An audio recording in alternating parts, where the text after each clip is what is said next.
As of late, the rand has shown strong signs of recovery. On Friday, it hit the highest level since last year, October.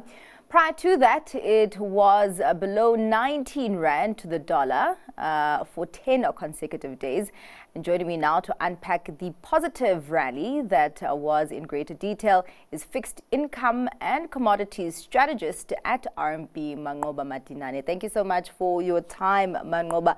Now, we'll talk about the kind of pullback that we are seeing currently, but really just the rand strengthened so much that it was just above 17 rand 70 against the US dollar yesterday. Has it all been a simmering down of the US recession fears that we saw just a couple of weeks ago? Yeah, certainly. Evening to the listeners and to yourself. Thank you for having me once again. First of all, yes, I do agree. It's a bit of an unwind that's at play of what we call risk aversion that was observed in the markets. So we are in a bit of a phase right now where we think that the U.S. economy will have a soft landing. But over and above that, there's still quite material pricing of U.S. Interest rate reductions that the market is anticipating. So a lot of that is weighing on the U.S. dollar itself. Yeah. And then the rand is rallying in response. But we also want to just highlight that.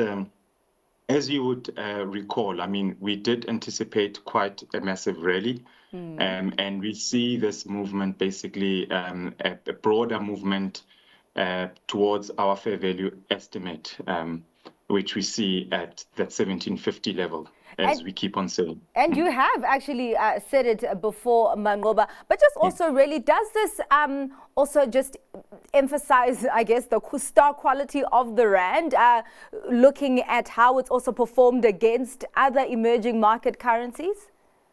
Yeah. Look, I mean, the rand is highly liquid, and so it has broadly performed well vis-a-vis other EM. But it also benefits materially from the uplift within the resources cycle, particularly the gold price.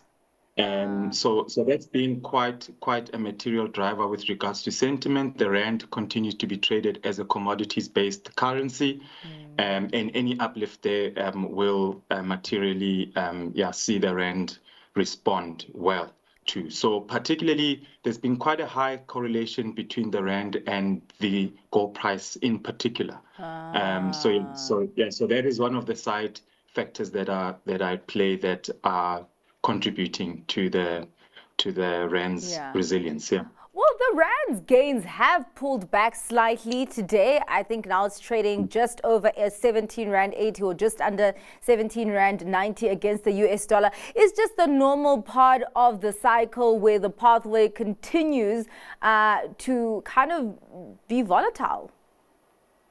Well, we have to look at this in reference to where the rand comes from. It's been a broad rally, very long rally, a sustained rally since about the 6th of August. Yeah.